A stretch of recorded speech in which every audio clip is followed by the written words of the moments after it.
दोस्तों, कैसे हैं आप लोग। एक बार वापस से आपका स्वागत है मेरे चैनल में। आज मैं आपके लिए लेके आया हूँ नीति शास्त्र का एक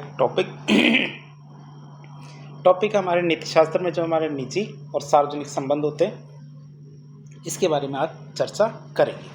तो आप बात करते हैं निजी और सार्वजनिक संबंधों के बारे में।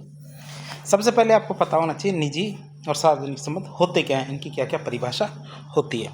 सबसे पहले सार्वजनिक संबंधों की बात करते हैं, जिन्हें पब्लिक रिएक्शंस कहते हैं।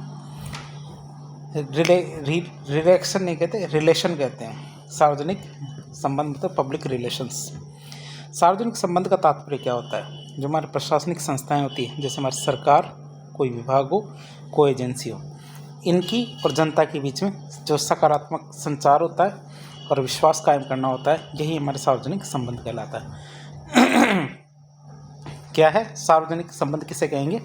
जो हमारे प्रशासनिक संस्थाएं हैं, सरकार, विभाग, एजेंसियां और जनता, इनके बीच में जो सकारात्मक संबंध और विश्वास कायम करना होता है, इसे हम क्या कहते हैं? सार्वजनिक संबंध कहेंगे। अब सार्वजनिक संबंध के मुख्य बिंदु कौन कौन से हो सकते हैं? पहली चीज़ होती है हमारी जो नागरिकों की शिकायतें होती हैं, इनका निवारण करना। क्या? नागरिकों की शिकायतों का निवारण करना।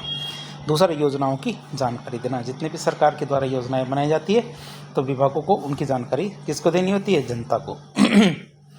तीसरा काम होता है पारदर्शिता बनाए रखना और जनता के विश्वास को मजबूत रखना।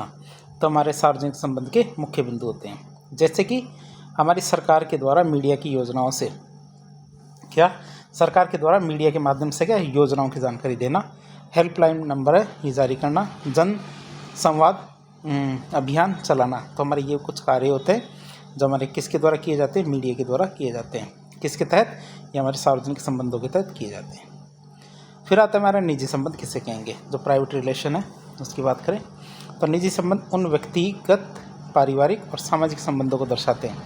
तो निजी संबंध क्या करते हैं? व्यक्तिगत, पारिवारिक और जो हमारे सामाजिक संबंध होते हैं उनको दर्शाते हैं, जो किसी व्यक्ति की जो हमारी निजी पहचान, मूल्यों और नैतिकताओं से जुड़े होते हैं।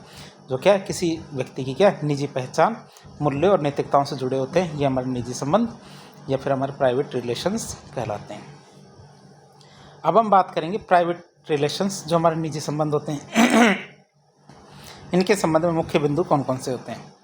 पहली बात तो ये संबंध क्या राज्य की जो औपचारिक संरचना है, इससे बाहर होते हैं। जो औपचारिक संरचनाएं होती हैं, औपचारिक संरचनाएं तो आप समझते हैं, जो राज्य की औपचारिक संरचना, कानून, नियम है, इनसे ये बाहर होते हैं। व्यक्तिगत स्वतंत्रता, गोपनीयता और निजी जीवन से जुड़े होते हैं।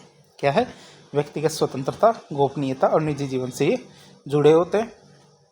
और राज्य क्या है? इन पर हस्तक्षेप नहीं करता जब तक कि ये सार्वजनिक हित को प्रभावित न करे। राज्य क्या है? तब तक क्या है? इन पे हस्तक्षेप नहीं करता जब तक कि ये सार्वजनिक हित को प्रभावित ना करे। ये हमारे क्या कहलाते हैं? निजी संबंध मतलब प्राइवेट रिलेशंस कहलाते हैं। उदाहरण के लिए देखें तो एक नागरिक क्या है? एक नागरिक के अपने परिवार और समुदाय के साथ संबंध कैसे होते हैं, वो इसके अंदर गिने जाते हैं, जो नीति निर्माण और प्रशासनिक ढांचे के प्रत्यक्ष हिस्सा नहीं होते हैं। जो एक नागरिक होता है, उसके परिवार या उसके समुदाय के साथ जैसे रिलेशंस होते हैं, तो ये रिलेशंस क्या है? कभी भी नीति निर्माण और प्रशासनिक ढांचे का हिस्सा नहीं होते। अब यदि आपसे परीक्षा में डायरेक्टली पूछ लिया जाए निजी संबंध और सार्वजनिक संबंध में अंतर ही बताओ, फिर आपको क्या क्या बताना है वो देख लेते हैं। जैसे हमारे सार्वजनिक संबंध और निजी संबंध में क्या अंतर होगा। पहली बात देखें तो निजी संबंध का क्षेत्र क्या होता है? सीमित होता है। सीमित का मतलब आप ऐसे सोच सकते हैं, निजी संबंध मतलब हमारा परिवार, हमारे दोस्त, सगे संबंधी। तो ये क्षेत्र सीमित का मतलब क्यों? क्योंकि इसका दायरा सीमित होता है। परिवार हमारा कहाँ होगा? केवल घर के क्षेत्र में होगा। रिलेशन और गिनती के हमारे जो खास लोग होते हैं, ये 150 लोग से ज़्यादा नहीं होते हैं। जबकि सार्वजनिक संबंध, इसका मतलब है कोई भी आप प्रशासनिक अधिकारी बनते हो तो आपको जैसे उपखंड दे दिया जाता है, और उपखंड में यदि मान लीजिए 1 लाख की जनसंख्या है, तो आपको पूरी 1 लाख की जनसंख्या के साथ क्या है? सार्वजनिक संबंध बनाना होगा। इसका मतलब है कि आपका प्रभाव क्षेत्र क्या है? व्यापक होगा। फिर निजी संबंधों में घनिष्ठता अधिक होती है और औपचारिकता कम होती है। घनिष्ठता अधिक का मतलब जो परिवार होता है, इसमें क्या घनिष्ठता अधिक होती है और औपचारिकता कम होती है।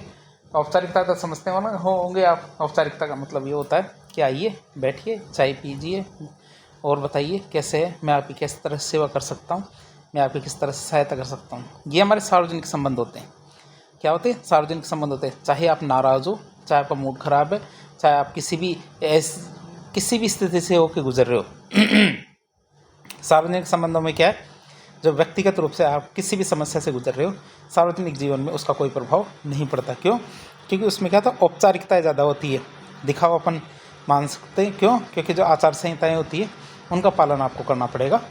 तो एक तरह से दिखावा है ये, लेकिन फिर भी करना ही पड़ेगा। तो सार्वजनिक संबंधों में घनिष्ठता तो होती है कम और औपचारिकताएँ होती है ज़्यादा, जबकि निजी संबंधों में घनिष्ठता होती है ज़्यादा और औपचारिकताएँ होती है कम। फिर निजी संबंध की बात करें तो निजी संबंधों में भावनाओं, विश्वास और आपसी स्नेह पर आधारित होती है। निजी संबंध क्या होते हैं? भावनाओं, विश्वास और आपसी स्नेह पर आधारित होता है, जबकि सार्वजनिक संबंध हमारे कानून, नियम, आचार संहिता पर आधारित होता है। किस किस पर? कानून, नियम और आचार संहिता पर आधारित होता है हमारा सार्वजनिक संबंध। निजी संबंध क्या स्वेच्छाचारी भी हो सकते हैं और नहीं भी। क्या निजी संबंध कैसे हो सकते हैं? स्वेच्छाचारी भी हो सकते हैं और नहीं भी हो सकते हैं। साथ ही साथ सार्वजनिक संबंध क्या सामान्यतः ऐच्छिक होते हैं। ऐच्छिक मतलब आपने फॉर्म लगाया आरएस का, तभी आप आरएस बनेंगे। कोई भी आपको घर पे आरएस बनाने के लिए नहीं आएगा कि आप आओ और आपको आरएस बना देते हैं, ऐसा नहीं है। क्यों? क्योंकि सामान्यतः ऐच्छिक है, क्योंकि आपने उनको चुना है ऐसे संबंध बनाने के लिए। जैसे आप आरएस बनते हैं, आईपीएस बनते हैं, आरपीएस बनते हैं, तो किसी भी पद पे आप जाते हैं तो उस पद पे जाने के लिए आपकी इच्छा जताई है, न कि आप कुछ बनाया है। जबकि निजी संबंध स्वैच्छिक भी हो सकते हैं और नहीं भी। स्वैच्छिक तो कैसे कि आप कोई दोस्त बनाना चाहते हैं तो आपकी स्वैच्छिक है, और आप पिता बनाना चाहते हैं तो आपकी स्वैच्छिक नहीं है, क्योंकि पिता बनाए नहीं जाते, पिता होते हैं। तो इस तरह से ये स्वैच्छिक भी हो सकते हैं और नहीं भी। माता पिता तो ये, और ऐच्छिक मतलब पत्नी का संबंध, कि आप जिससे शादी करना चाहते हैं ये आपकी इच्छा पर निर्भर करता है। फिर निजी संबंध की बात करें तो ये आत्मनिष्ठ मतलब सब्जेक्टिव होते हैं। क्या होते हैं? ये आत्मनिष्ठ होते हैं, मतलब सब्जेक्टिव होते हैं। ये आप पर निर्भर करता है कि सामने वाले के साथ आप किस तरह का व्यवहार करना चाहते हैं। क्या है कि आप व्यक्ति पर निर्भर करता है कि वो सामने वाले के साथ किस तरह का व्यवहार करना चाहता है। जबकि हमारे सार्वजनिक संबंध क्या होते हैं? वस्तुनिष्ठ मतलब ऑब्जेक्टिव होते हैं। ऑब्जेक्टिव मतलब आप पर निर्भर नहीं करता कि आप कैसा व्यवहार करना चाहते हैं। आपको नियम कानून के अनुसार जो भी व्यवहार करने का आपको वो क्या कहते हैं, निर्देश दिए गए हैं, आपको उसी तरह का व्यवहार करना है। फिर निजी संबंध क्या होता है? नैतिक रूप से बाध्यकारी होते हैं। क्या होता है? निजी संबंध क्या होते हैं? नैतिक रूप से बाध्यकारी होते हैं, जबकि हमारे सार्वजनिक संबंध कानूनी रूप से बाध्यकारी होते हैं। निजी संबंध क्या होते हैं? नैतिक रूप से बाध्यकारी होते हैं, जबकि हमारे जो सार्वजनिक संबंध है वो कानूनी रूप से बाध्यकारी होते हैं। निजी संबंध की बात करें तो उत्तरदायित्व का पालन नहीं करने पर, यदि कोई व्यक्ति अपने उत्तरदायित्व का पालन नहीं करता तो क्या होता है? आलोचना का सामना करना पड़ता है उसे क्या करना पड़ता है? आलोचना का सामना करना पड़ता है। जबकि सार्वजनिक संबंधों में उत्तरदायित्व का निर्वहन न करने पर उसे कानूनी कार्रवाई का सामना करना पड़ता है, बस। फिर निजी संबंधों की बात करें तो निजी संबंध ज़्यादातर स्थायी होते हैं। क्यों? क्योंकि कुछ संबंध होते हैं जैसे माँ बेटे का, बाप बेटे का, भाई बहन का, तो ये संबंध क्या है? स्थायी होते हैं। आपके चाहने से कुछ नहीं होता, आप नहीं निभाओ तो वो अलग बात है। क्यों? क्योंकि नैतिक रूप से बाध्यकारी है, कानूनी रूप से नहीं होते हैं। जबकि हमारे सार्वजनिक संबंध क्या होते हैं? हमारे अस्थायी हो सकते हैं। क्यों? क्योंकि आपको मन किया तो नौकरी किया, नहीं मन किया तो नौकरी छोड़ के कुछ और काम करने लगे। फिर उदाहरण के लिए देखें, जैसे पति पत्नी का संबंध, मित्र पुत्र पुत्री का संबंध, भाई बहन का संबंध, तो इस तरह के संबंध इनके अंदर गिने जा सकते हैं। सार्वजनिक संबंधों में जैसे सहनागरिक होते हैं, सिविल सेवक, हमारे व्यापारी होते हैं, तो जनता से जिनका संबंध होता है तो वो हमारे सार्वजनिक संबंध के अंदर गिने जाते हैं। तो इस तरह हमने जो निजी और सार्वजनिक संबंध है इनमें अंतर देखा।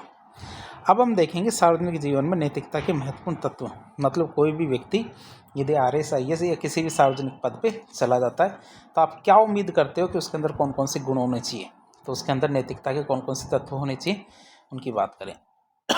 तो सार्वजनिक जीवन में नैतिकता के महत्वपूर्ण तत्व कौन कौन से हैं? पहली चीज़ आती है पारदर्शिता। मतलब सभी प्रकार की सूचनाओं को पारदर्शी बनाया जाना चाहिए।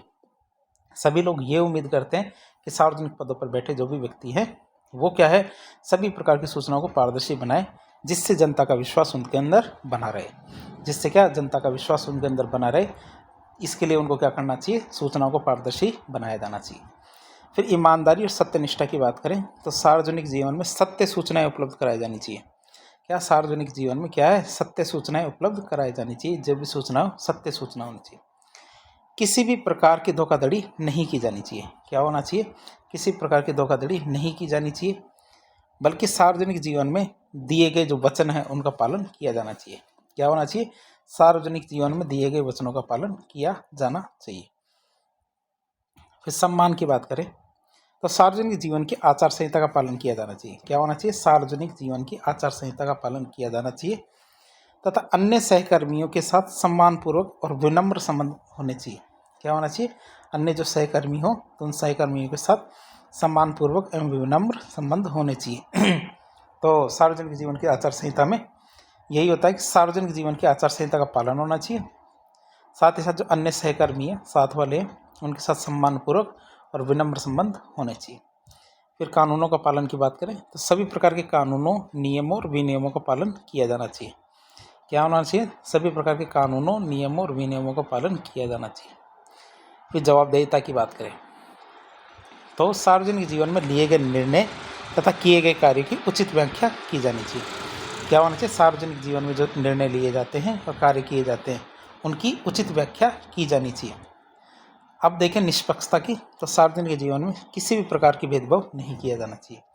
सार्वजनिक जीवन में क्या है? किसी भी के साथ ऐसे भेदभाव नहीं किया जाना चाहिए कि ये मेरा दुश्मन है, मैं इसका काम नहीं करूँगा, और ये मेरे साथ वाला है तो मैं इसको फेवर भी करूँगा, मतलब गैर वाजिब जो कार्य है वो भी उसके पक्ष में करने की कोशिश करूँ, तो ऐसा नहीं करूँगा। तो इस तरह हमारे 6 पॉइंट्स हमने देखे कि सार्वजनिक जीवन में नैतिकता के महत्वपूर्ण तत्व हैं। कौन कौन से? पारदर्शिता होनी चाहिए उनके कार्यों में, फिर साथ ही साथ उनके कार्यों में ईमानदारी, सत्यनिष्ठा होनी चाहिए, सम्मान होना चाहिए, कानून का पालन होना चाहिए, और जवाबदेहिता और निष्पक्षता, ये चीज़ें होनी चाहिए। अब बात करें, ये तो हमने सार्वजनिक जीवन की देखी। अब निजी संबंधों में देखें कि जैसे हमारे जो व्यक्ति के निजी संबंध है उसमें भी नैतिकता के मुख्य तत्व होते हैं। पहली बात तो देखें, निजी संबंध बनी तब सकता है जब आपसी सम्मान और विश्वास हो। दो व्यक्तियों के बीच में आपसी सम्मान और विश्वास होता है तभी ये संबंध बन सकते हैं। फिर आपसी स्नेह और देखभाल हो, क्या आपसी स्नेह और देखभाल हो तब हो सकते हैं। फिर उत्तरदायित्व का निर्वहन हो, क्या यदि व्यक्ति उत्तरदायित्व का निर्वहन करता है तब ये हो सकता है। सत्यता, गोपनीयता और त्याग, ये हमारे 6 मूल तत्व हो सकते हैं जो निजी संबंधों में नैतिकता के मूल तत्व माने जा सकते हैं। कौन कौन से? आपसी सम्मान और विश्वास, आपसी स्नेह और देखभाल, उत्तरदायित्व का निर्वहन, सत्यता, गोपनीयता और त्याग। तो हमारे 6 पॉइंट है जो निजी संबंधों में नैतिकता के मूल तत्व माने जाते हैं।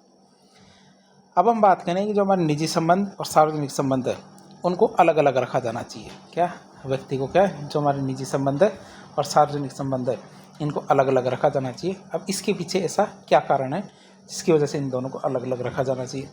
पहला कारण आता है, दोनों का कार्यक्षेत्र अलग है, क्योंकि निजी संबंध व्यक्तिगत जीवन के लिए होता है और सार्वजनिक संबंध सार्वजनिक जीवन के लिए होता है। क्योंकि दोनों का कार्यक्षेत्र अलग है इसलिए दोनों को अलग अलग रखा जाना चाहिए। फिर बात करें, ये हमारे निजी संबंध और सार्वजनिक संबंध यदि एक दूसरे को प्रभावित करते हैं तो कर्तव्य का निर्वहन दक्षता से नहीं किया जा सकता। क्या होता है, जो कर्तव्य है तो कर्तव्य का निर्वहन दक्षता से नहीं कर पा सकता व्यक्ति यदि दोनों को मिक्स करने की वो कोशिश करता है। तो अब यदि दोनों संबंधों में टकराव होता है तो पक्षपात और भाई भतीजावाद को बढ़ावा मिलता है। दोनों संबंधों में टकराव होता है तो क्या होता है? पक्षपात और भाई भतीजावाद को बढ़ावा मिलता है। दोनों संबंधों का मूल्यांकन अलग अलग प्रकार से किया जाता है। क्या होता है? दोनों संबंध है तो दोनों संबंधों का मूल्यांकन क्या है? अलग अलग प्रकार से किया जाता है। फिर सार्वजनिक संबंध अधिक जटिल होते हैं। सार्वजनिक संबंध क्या होते हैं? अधिक जटिल होते हैं, इसलिए इसे निजी संबंधों में मिश्रित नहीं किया जाना चाहिए। तो हमने ये चीज़ें देखी, निजी संबंध और सार्वजनिक संबंधों को अलग अलग रखा जाना चाहिए। इसके पीछे कौन कौन से कारण हैं? अब बात करें, ये तो केवल एक काल्पनिक बातें हैं कि दोनों को अलग अलग रखा जाना चाहिए, लेकिन ये संभव ही नहीं है। क्या किस व्यक्ति व्यवहारिक जीवन में इन दोनों को अलग रखना संभव नहीं है? आपसे पूछा जाए तो आपको ये लाइन से इसको ख़त्म करना है कि व्यवहारिक जीवन में इन दोनों को अलग रखना संभव नहीं है। क्यों? क्योंकि यदि इनको अलग रखा गया तो इनको प्रबंधित नहीं किया जा सकता, कंट्रोल नहीं किया जा सकता। और फिर वही बात कि कोई भी संबंध न तो 100% निजी हो सकता है, न ही 100% सार्वजनिक हो सकता है। कि जैसे कि कोई संबंध है, जैसे हम एक रेखा पे इन संबंधों को गिने तो जैसे 100% को निजी संबंध है, 100% निजी संबंध होता है खुद का खुद से, खुद का खुद से 100% निजी संबंध होता है। जैसे मेरा मेरी आत्मा से जो संबंध है वही 100% निजी संबंध है। और 100% सार्वजनिक संबंध है, जैसे हमारे जो भगवान महावीर थे और भगवान हमारे जो बुद्ध थे, तो इनको माना जा सकता है 100% सार्वजनिक संबंध, कि इनका खुद का खुद से कोई संबंध नहीं है, बल्कि अपना पूरा जीवन, पूरा व्यक्तित्व, पूरी आत्मा उन्होंने क्या समाज को समर्पित कर दी। तो 100% सार्वजनिक संबंध और 100% निजी संबंध। तो कोई भी व्यक्ति 100% नहीं हो सकता। जैसे मेरा मेरी आत्मा से पूर्णतः संबंध हो, ऐसा मैं नहीं कर सकता और ऐसा कोई भी नहीं कर पाता।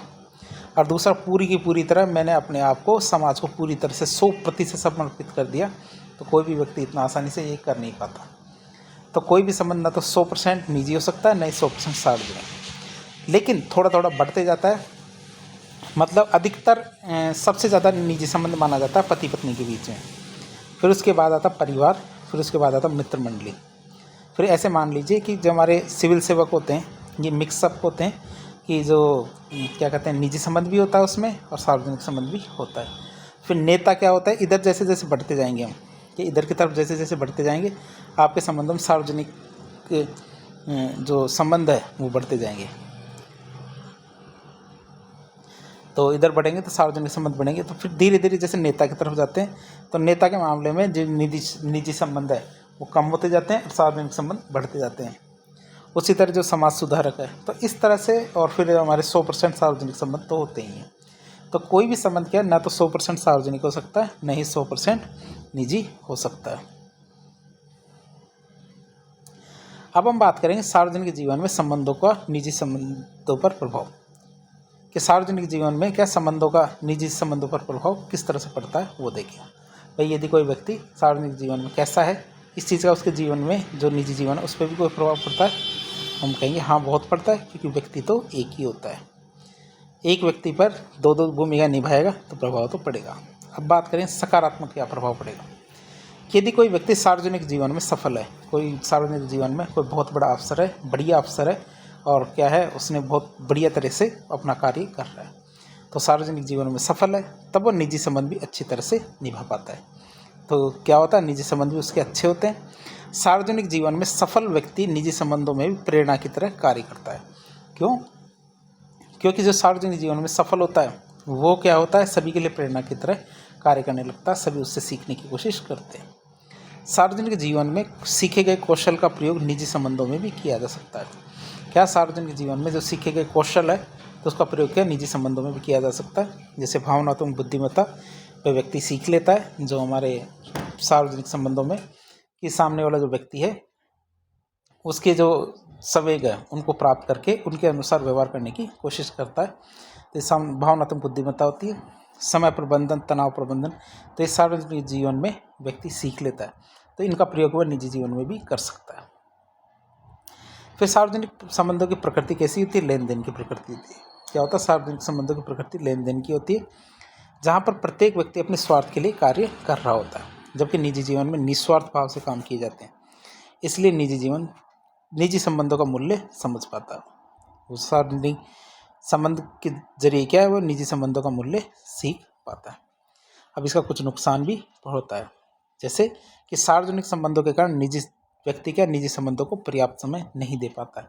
क्यों? क्योंकि जैसे मान लीजिए आपके सिविल सर्वेंट होते हैं, 24 घंटे के कर्मचारी होते हैं, तो वो क्या अधिकतर समय क्या अपने प्रशासन को संभालने में ही व्यतीत कर देते हैं और अपने निजी संबंधों को पनपने में के लिए पर्याप्त समय नहीं दे पाते, जिनके कारण निजी संबंधों में तनाव उत्पन्न हो सकता है। जिनके कारण क्या होता है, निजी संबंधों में तनाव उत्पन्न हो सकता है। सार्वजनिक जीवन का तनाव निजी जीवन में परिलक्षित होता है। इससे क्या होता है, सार्वजनिक जीवन का तनाव क्या होता है, निजी जीवन में परिलक्षित होता है। अब बात करें हमारे निजी संबंधों का सार्वजनिक जीवन पर क्या प्रभाव पड़ता है। व्यक्ति के निजी संबंधों का सार्वजनिक जीवन पर भी प्रभाव पड़ता है। हम कहेंगे हाँ, बताइए कैसे, देखते हैं। सबसे पहले आता है सकारात्मक प्रभाव, कि निजी संबंधों से व्यक्ति के अंतर व्यक्ति संबंधों का प्रबंधन करना सीख जाता है। जो हमारे निजी संबंध है, निजी संबंधों से व्यक्ति के अंतर व्यक्ति संबंधों का प्रबंधन सीख जाता है, जिसका प्रयोग सार्वजनिक संबंधों में किया जा सकता है। इन चीज़ों का प्रयोग कहाँ करेंगे, सार्वजनिक संबंधों में किया जा सकता है। कि यदि निजी संबंध स्वस्थ है, व्यक्ति के क्या निजी संबंध स्वस्थ है, तब सार्वजनिक जीवन के उत्तरदायित्व का निर्वहन दक्षता से किया जा सकता है।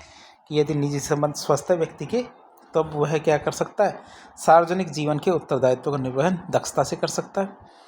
यदि व्यक्ति सार्वजनिक जीवन में असफल होता है, यदि व्यक्ति क्या होता है, सार्वजनिक जीवन में असफल होता है, तब निजी संबंधों का भावनात्मक और नैतिक सहयोग जरूरी है। तब क्या है, निजी संबंधों का भावनात्मक और नैतिक सहयोग बहुत ज़्यादा जरूरी होता है, यदि व्यक्ति क्या है सार्वजनिक जीवन में असफल होता है।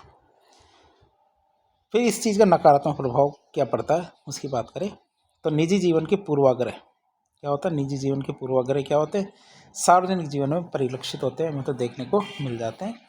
निजी जीवन का तनाव सार्वजनिक जीवन में भी दिखने लगता है। यदि कोई व्यक्ति निजी जीवन में तनावपूर्ण स्थिति में गुजर रहा है तो वो तनाव क्या है, उसके सार्वजनिक व्यवहार के अंदर भी दिखने लगता है। वो झल्लाता है, कई बार बार बार गुस्सा करता है, अपने अधीनस्थ होते हैं उसको डांटता है, तो लेकिन ये उसके सार्वजनिक संबंधों के लिए ठीक नहीं है। लेकिन उसके जो निजी संबंध होते हैं उनका प्रभाव होता है कि ये इस तरह का व्यवहार कर रहे हैं। अतः निजी और सार्वजनिक संबंधों में संतुलन बनाए रखना बहुत ज़्यादा जरूरी है।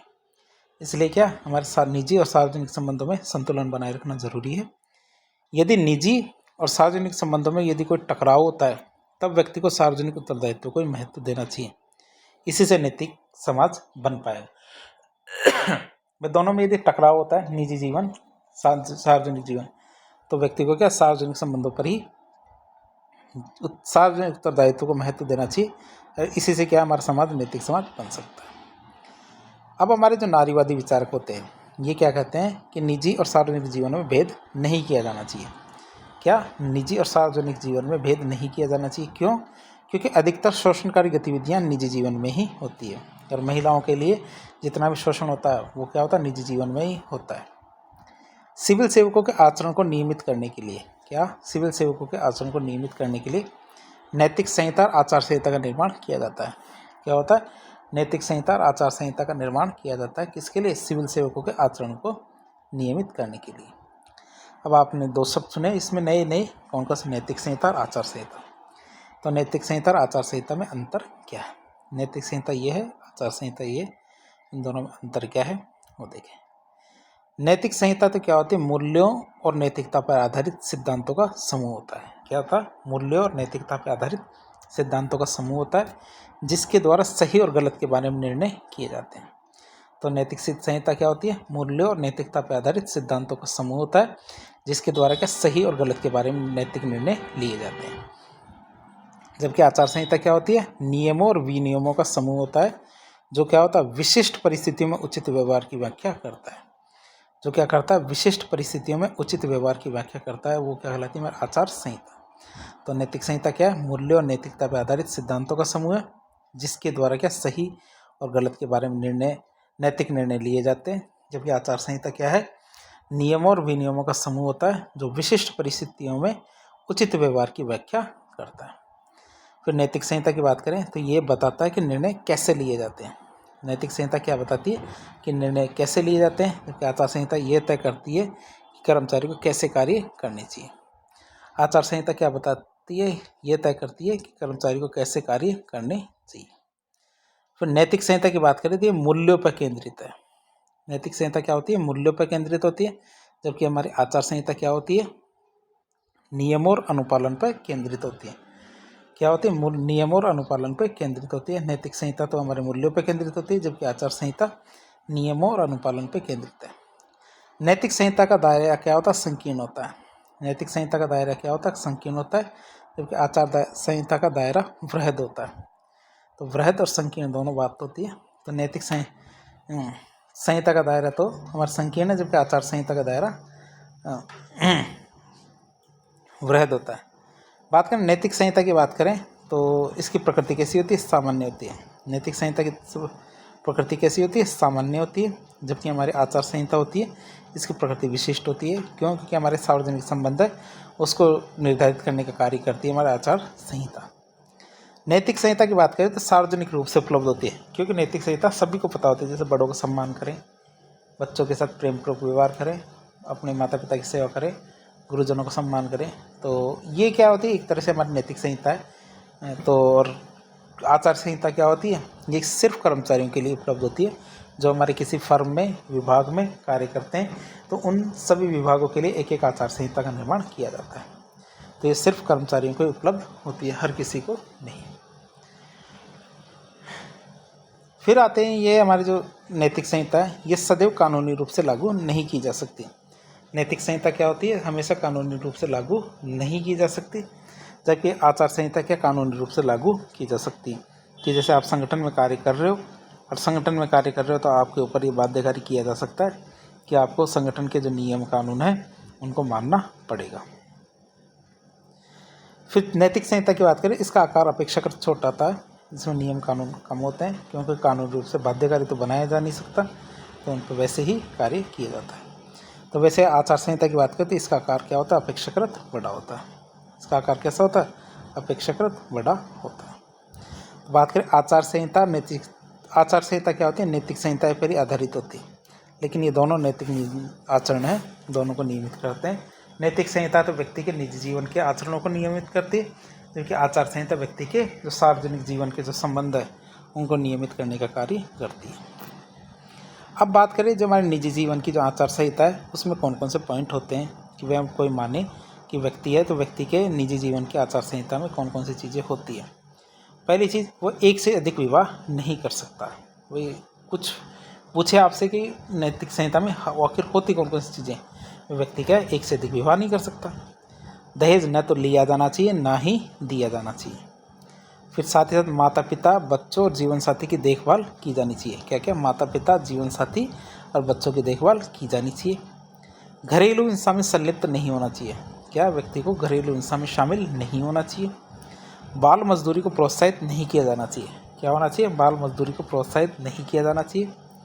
रूढ़िवाद और अंधविश्वास को प्रोत्साहित नहीं किया जाना चाहिए। क्या नहीं होना चाहिए? रूढ़िवाद और अंधविश्वास को प्रोत्साहित नहीं किया जाना चाहिए।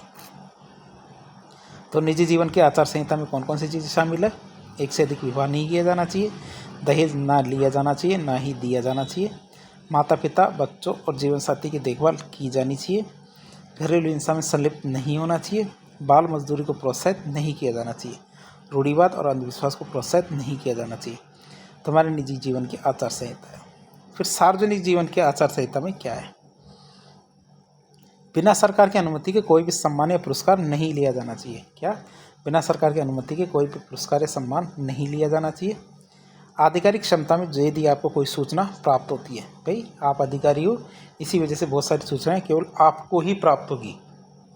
क्या? बहुत सारी सूचनाएं केवल आपको ही प्राप्त होगी, मतलब आधिकारिक जो सूचनाएं हैं, आधिकारिक क्षमता में प्राप्त सूचनाओं को सार्वजनिक नहीं किया जाना चाहिए।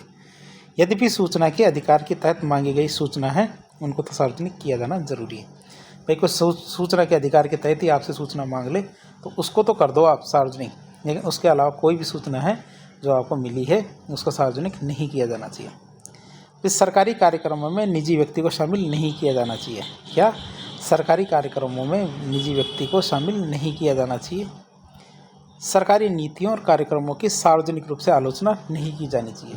क्या? सरकारी नीतियों और कार्यक्रमों की सार्वजनिक आलोचना नहीं की जानी चाहिए।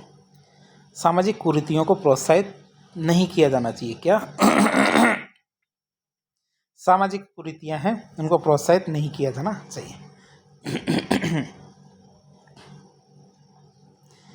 जो भाई भतीजावाद, जातिवाद, सांप्रदायिकता, इसको प्रोत्साहित नहीं किया जाना चाहिए। क्या क्या होना चाहिए? जो हमारा सार्वजनिक जीवन है, तो सार्वजनिक जीवन की अनुमति, सार्वजनिक जीवन की जो आचार संहिता है, तो वो आचार संहिता क्या कहती है कि बिना सरकार की अनुमति कोई सम्मान या पुरस्कार ना ले। साथ ही साथ यदि आप अफसर हो तो आपको कोई सूचना आपके आधिकारिक क्षमता के दौरान मिलती है तो उसको सार्वजनिक नहीं करना है, लेकिन कोई सूचना के अधिकार के तहत मांगे तो जो धारा 8 है उसके अलावा कोई भी सूचना मांगता है तो आपको उसको देनी है। फिर हमारी जो सरकारी कार्यक्रम है उसमें निजी व्यक्ति उसको शामिल नहीं करना चाहिए। फिर सरकारी नीतियों कार्यक्रमों में सार्वजनिक आलोचना नहीं होनी चाहिए। सरकारी नीतियों और कार्यक्रमों की सार्वजनिक आलोचना नहीं होनी चाहिए। सामाजिक कुरीतियाँ उनको प्रोत्साहन नहीं देना चाहिए। और साथ ही साथ जो हमारा प्रशासन है तो उसमें क्या भाई भतीजावाद, जातिवाद और सांप्रदायिकता को बढ़ावा नहीं देना चाहिए। अब बात करें जो भारत में सरकारी कर्मचारी की आचार संहिता उसके बारे में, तो भारतीय संविधान के अनुच्छेद 309 के तहत राष्ट्रपति को लोक सेवकों के लिए आवश्यक नियम बनाने का अधिकार प्राप्त है। क्या? भारतीय संविधान के अनुच्छेद 309 के तहत क्या है? राष्ट्रपति को लोक सेवकों के लिए आवश्यक नियम बनाने का अधिकार प्राप्त है।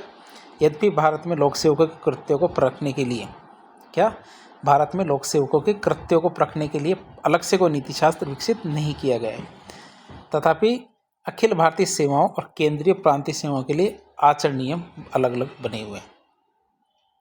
अब हमारी जो भारत सरकार है तो उन्होंने कौन कौन से आचरण नियम बना रखे हैं, जैसे अखिल भारतीय सेवा आचरण नियम 1954, ये हमारे ऑल इंडिया सर्विसेज है उनके लिए बना रखे, कौन से 1954 के।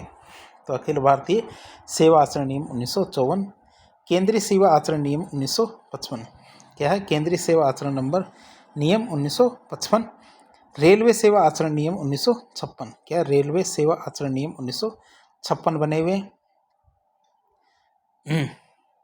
फिर इसके अलावा नियम और निर्देश भी जिनका सरोकार लोक सेवक से संबंधित विशेष परिस्थितियों से। क्या? ऐसे हमारे इसके अतिरिक्त नियम और निर्देश भी हैं जिनका सरोकार क्या? लोक सेवक से संबंधित विशेष परिस्थितियों से। इन सब नियमों में लोक सेवकों से संबंधित सामान्य आचार नियम निम्नलिखित है। कौन कौन से हमारे जो लोक सेवकों से संबंधित कौन से आचार नियम होने चाहिए। पहला नियम आता कर्तव्य पालन। आचरण नियमों के अनुसार लोक सेवक को अपने कर्तव्य का पालन पूर्ण निष्ठा और ईमानदारी से करना चाहिए। तो आचरण नियम है, तो आचरण नियम में क्या लिखा हुआ है कि लोक सेवकों को अपने कर्तव्य का पालन क्या? पूर्ण निष्ठा और ईमानदारी से करना चाहिए। फिर हमारे राजनीतिक प्रतिबद्धता के स्थान पर राजनीतिक तटस्थता होनी चाहिए। या राजनीतिक प्रतिबद्धता के स्थान पर राजनीतिक तटस्थता होनी चाहिए कि जैसे हमारे चीन है, तो चीन में क्या होता है? राजनीतिक रूप से प्रतिबद्धता है, न कि, और हमारे भारत में क्या? राजनीतिक रूप से तटस्थता है। हमें सरकार कोई सी भी आए, कोई सी भी जाए, इससे हमें कोई मतलब नहीं है। हमारा कार्य क्या है? जो सरकार के द्वारा बनाई गई जो नीतियाँ हैं उनको लागू करना। आचरण नियमों में लोक सेवकों से अपेक्षा की जाती है कि वे अपनी कार्यशैली में पूरी तरह से राजनीतिक और सामाजिक रूप से तटस्थ बने रहेंगे। ये पूरी तरह से वे कैसे रहेंगे? राजनीतिक और सामाजिक रूप से तटस्थ बने रहेंगे।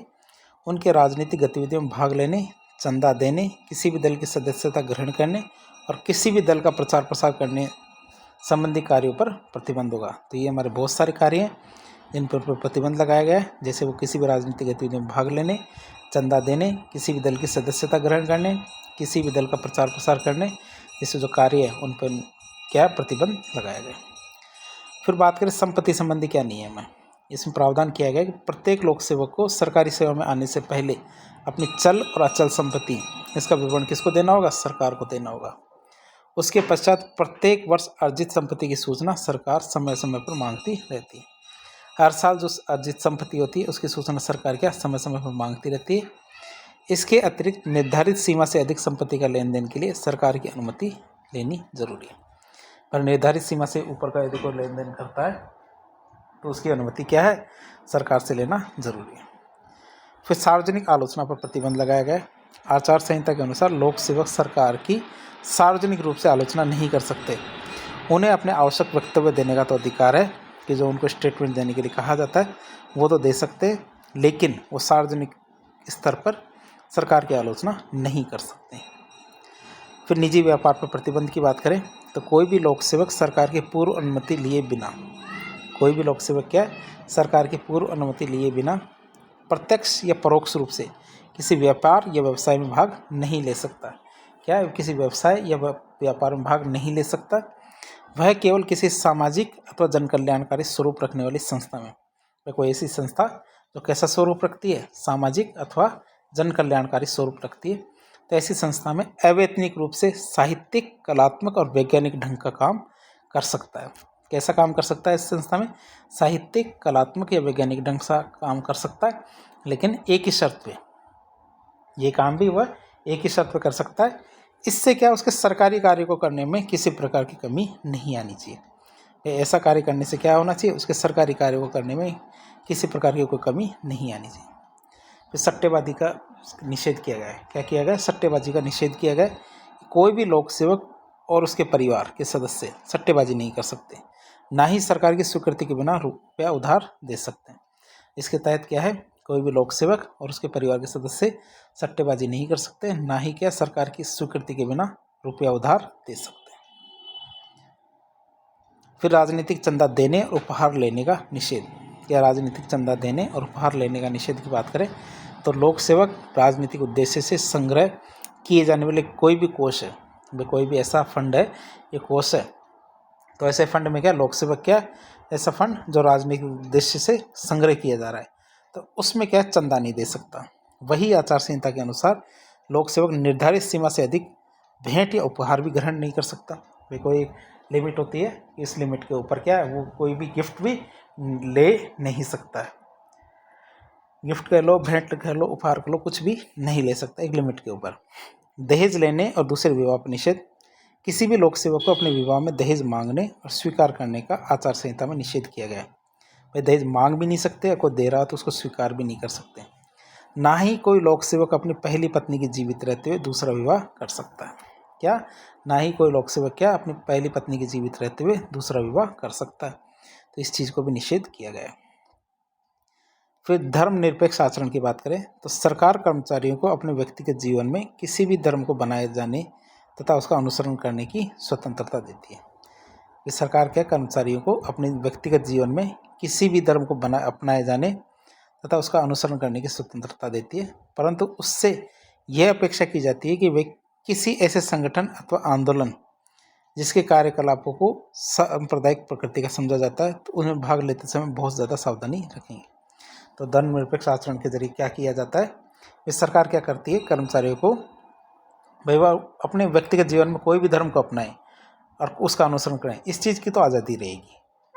लेकिन उनसे ये उम्मीद तो कर सकते हैं कि वो किसी भी ऐसे संगठन या फिर आंदोलन में नहीं जुड़ेंगे, या फिर जुड़ेंगे तो जुड़ते समय ऐसे बहुत ज़्यादा सावधानी रखेंगे जो क्या है ऐसे सांप्रदायिक प्रकृति के कार्यकलाप करती हो, तो उनसे उम्मीद करेंगे कि ऐसे कार्य नहीं करने। फिर सिविल सेवकों के आचरण में सुधार के लिए बहुत सारी समितियाँ बनाई गई हैं। जो हमारे सिविल सेवक हैं उनके आचरण को सुधारने के लिए बहुत सारी समितियाँ बनी हुई हैं, जैसे हमारे ली आयोग, होता आयोग, एडी गोखाला समिति, संथानम समिति, प्रथम और द्वितीय प्रशासनिक सुधार आयोग, नोलन समिति। तो हमारी कुछ समितियाँ हैं, जैसे ली आयोग है, होता समिति, एडी गोखाला समिति है, हमारी संथानम समिति, प्रथम और द्वितीय प्रशासनिक सुधार आयोग है, नोलन समिति जो यूके में बनाई गई थी। तो ऐसे करके सिविल सेवकों के आचरण में सुधार के लिए कुछ समितियाँ बनी थी। अब नोलन समिति की बात करें जो हमारी यूके के अंदर बनाई गई थी, यूनाइटेड किंगडम में, तो उसके द्वारा सिविल सेवकों के आचरण को सुधार करने के लिए 7 प्रकार के आधारभूत मूल्य बताए। पहला मूल्य आता हमारा वस्तुनिष्ठता। तो उन्होंने बताया कि सिविल सेवक के अंदर वस्तुनिष्ठता होनी चाहिए, ऑब्जेक्टिविटी होनी चाहिए। मतलब सिविल सेवकों को सभी प्रकार के वैचारिक, काल्पनिक और रूढ़िगत पूर्वाग्रह, कौन कौन से हमारे वैचारिक, काल्पनिक और रूढ़िगत पूर्वाग्रह, इनसे मुक्त होना चाहिए, उनसे बंधा हुआ नहीं होना चाहिए, उनसे मुक्त रहना चाहिए। पूर्वाग्रहों से युक्त यदि कोई व्यक्ति होता है तो वह सही निर्णय नहीं ले सकता। भाई किसी के पास पहले से पूर्वाग्रह है तो ऐसा व्यक्ति कभी भी सही निर्णय नहीं ले सकता। पूर्वाग्रहों की पहचान करके उन्हें दूर किया जाना चाहिए। क्या होना चाहिए? पूर्वाग्रहों की पहचान करके उन्हें दूर किया जाना चाहिए, जिसके लिए अंतरावलोकन बहुत ज़्यादा जरूरी है। जिसके लिए क्या? अंतरावलोकन जरूरी है। अंतरावलोकन मतलब अंदर झांक के देखना, या अंदर झांक के देखने वाली चीज़ सबसे ज़्यादा जरूरी है। सार्वजनिक नियुक्तियों, लाभ वितरण में योग्यता को आधार बनाया जाना चाहिए। क्या होना चाहिए? सार्वजनिक नियुक्तियाँ होती है और लाभ वितरण होता है, उसमें योग्यता को आधार बनाया जाना चाहिए, योग्यता हो तभी।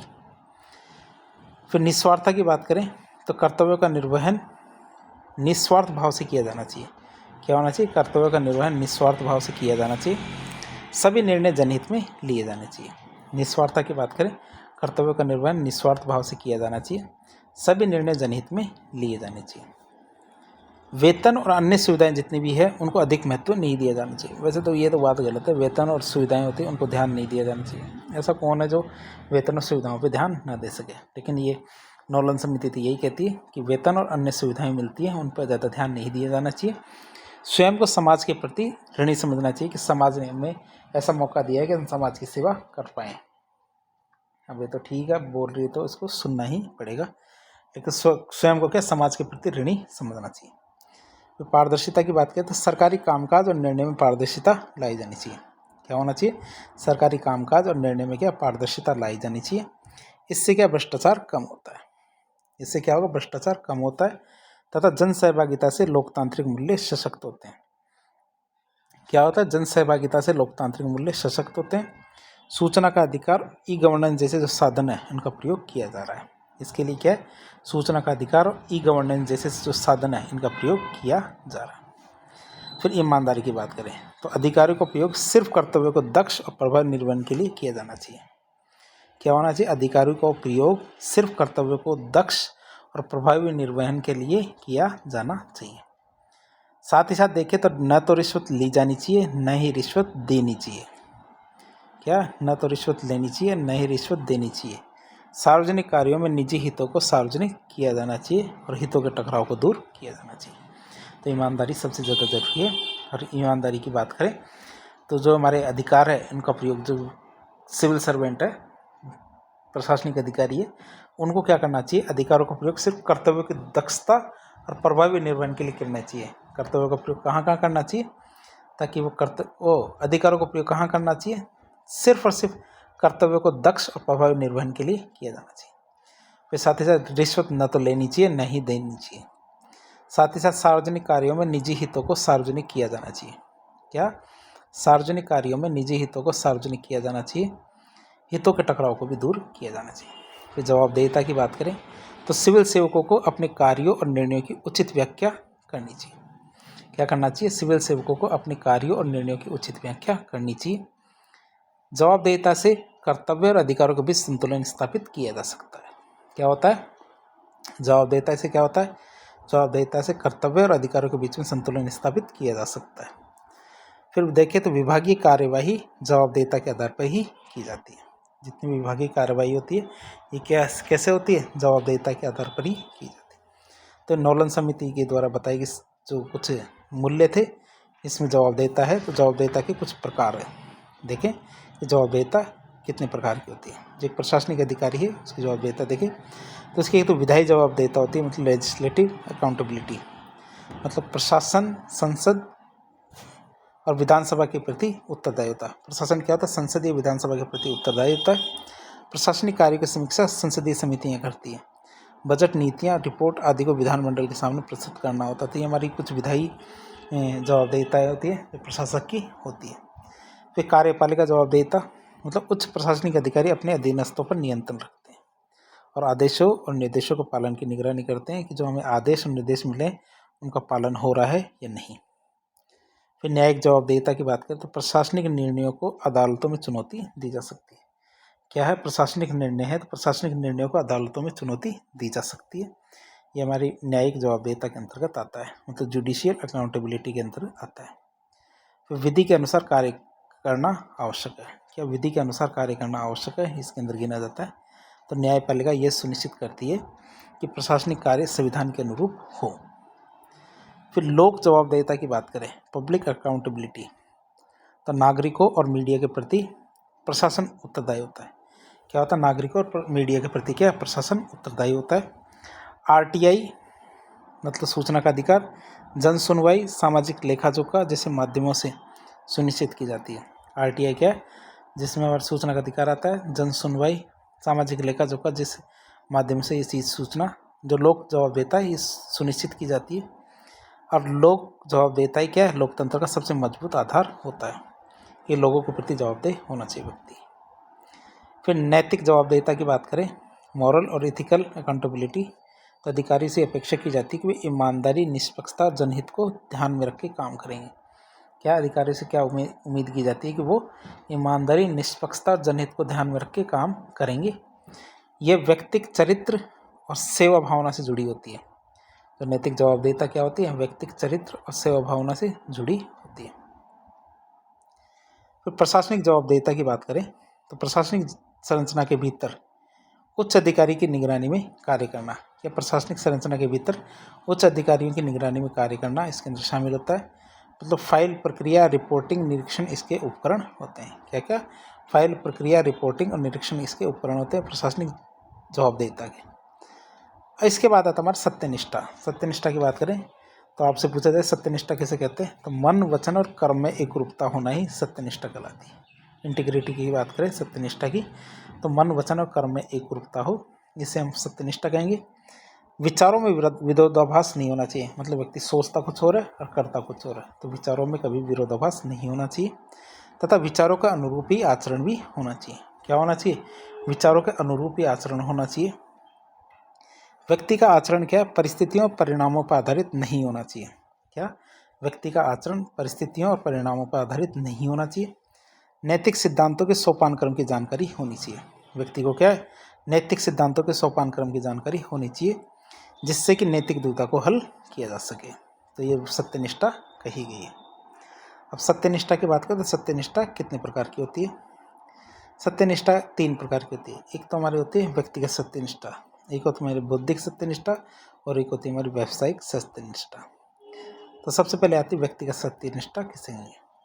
तो व्यक्ति के विचारों में विरोधाभास नहीं होना चाहिए। क्या व्यक्ति के विचारों में क्या होना चाहिए? नहीं होना चाहिए, विरोधाभास नहीं होना चाहिए। साथ ही साथ विचारों के अनुरूप ही आचरण भी किया जाना चाहिए। भाई एक व्यक्ति के विचारों में विरोधाभास नहीं होना चाहिए और साथ ही साथ विचारों के अनुरूप ही आचरण किया जाना चाहिए।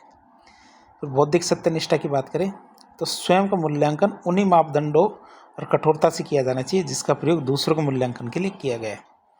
क्या स्वयं का मूल्यांकन क्या उन्हीं मापदंडों और कठोरता से किया जाना चाहिए जिसका प्रयोग क्या दूसरों के मूल्यांकन के लिए किया गया हो।